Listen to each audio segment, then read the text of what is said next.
Nos encontramos en Folstein, un pueblo de la antigua Prusia Oriental donde vive un serio médico y bacteriólogo alemán, nacido en Clausthal, en las montañas de Harz, en el año de 1843, llamado Robert Heinrich Hermann Koch o Robert Koch.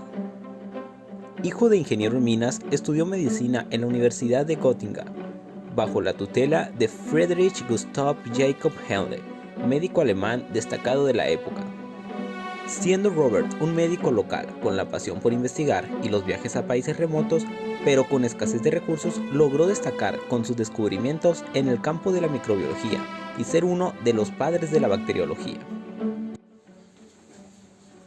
Buenos días. Buenos días. Siéntese, por favor. ¿Cómo se encuentra él? Casi no puedo respirar. Muy bien, déjame revisarlo. Tosa. Bueno, va a continuar con su tratamiento de hierbas, el que le he recomendado. Gracias. ¿Cómo se encuentran sus animales? Ahorita estoy muy preocupado, han muerto muchos. Bueno, espero que eso se resuelva. Gracias. Que le vaya bien. Diariamente, después de atender a sus pacientes, Koch pasaba gran parte de su tiempo en su pequeño laboratorio, con un microscopio obsequiado por su esposa, tratando de encontrar la razón y cura de enfermedades que causaban indignación entre los campesinos del pueblo. El carbunco. Esta enfermedad era la causante de muerte de miles de cabezas de ganado y generación de los llamados campos malditos, que hasta ese momento no existía ninguna explicación para ella. Koch seguía los ideales de su mentor, quien pensaba en el origen microbiano de las enfermedades, siendo este un tema muy debatido entre los investigadores de esa época, como Lister y Pasteur, quienes estaban a favor, o Virchow, erudito alemán, quien no lo creía así. Sin embargo, todo era teórico y no podían comprobarlo. Siguiendo esas teorías, Koch observó en su microscopio pequeños bastoncillos, llamados bacilos, en la sangre de los animales enfermos. Pero, ¿cómo podía saber si estos eran los causantes de la enfermedad? Aquí fue donde Robert tuvo su primer gran invento, el cultivo bacteriano, donde a partir del líquido estéril y rico en nutrientes obtenido del ojo de buey, crea un caldo para cultivar bacterias de una muestra de sangre de animal enfermo. Y a las horas siguientes pudo notar un aumento en el número de bacterias, donde además notó cuerpos extraños, conocidos como esporas, bacterias deshidratadas que pueden resistir largos periodos de tiempo en el ambiente y podían ser los causantes de las reapariciones de la enfermedad. Fue entonces que a partir de su cultivo bacteriano inoculó a cobayos, los cuales después de un tiempo enfermaron, desarrollando el carbunco y demostrando así por primera vez que una enfermedad es transmitida por un microbio, siendo la sensación entre la comunidad científica y médica del mundo.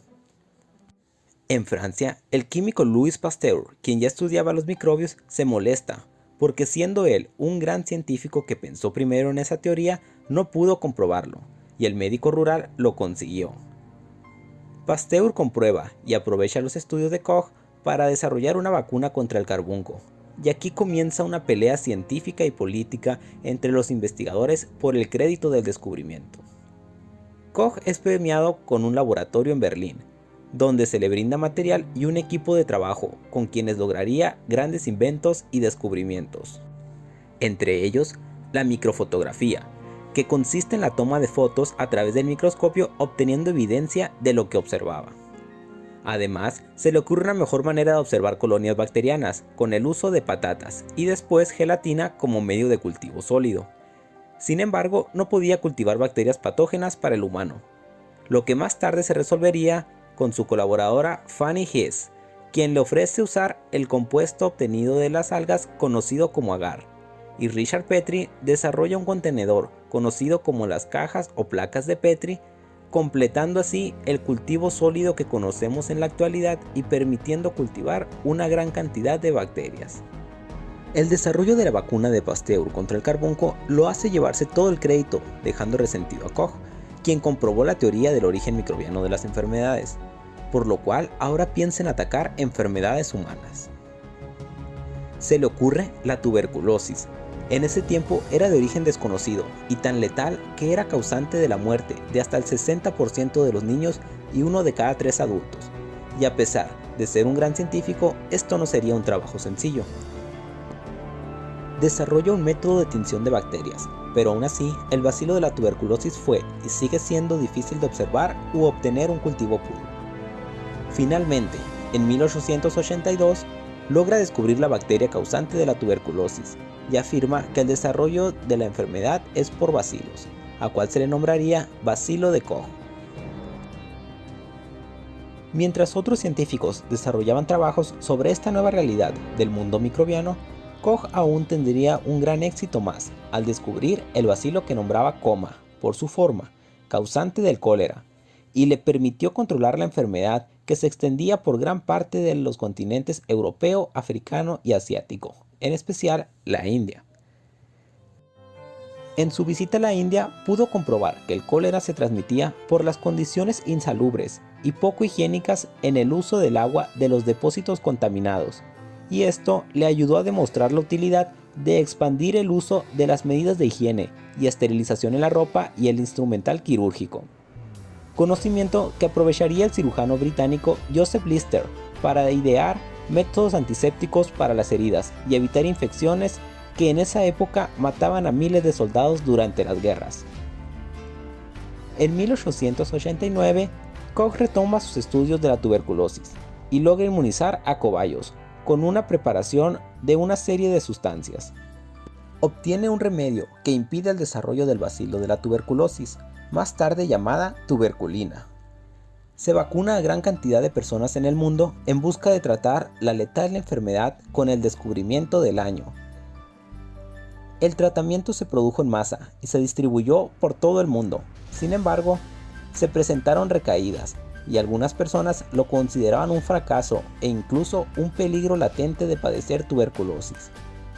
Esto fue una derrota en la constante serie de aciertos que lo haría dudar de su capacidad. A pesar de esto, se construye un centro de investigación para el estudio de enfermedades infecciosas nombrado Instituto Robert Koch. En 1890, como evidencia de sus descubrimientos relacionados con la tuberculosis y el carbunco, publicaría los postulados de Koch, donde vincula a un microbio como causante de una enfermedad. En 1905, por sus descubrimientos sobre la tuberculosis, recibiría uno de los primeros premios Nobel de Medicina de la historia.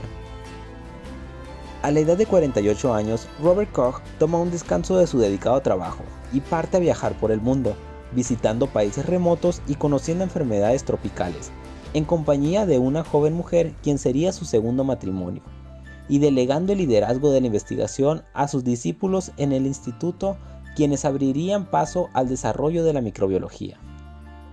Robert Koch fallece en 1910 a los 69 años, dejando un legado en la bacteriología y abriendo el mundo a una era donde, lejos de especular el origen de las enfermedades, se busca demostrar la causa de ellas.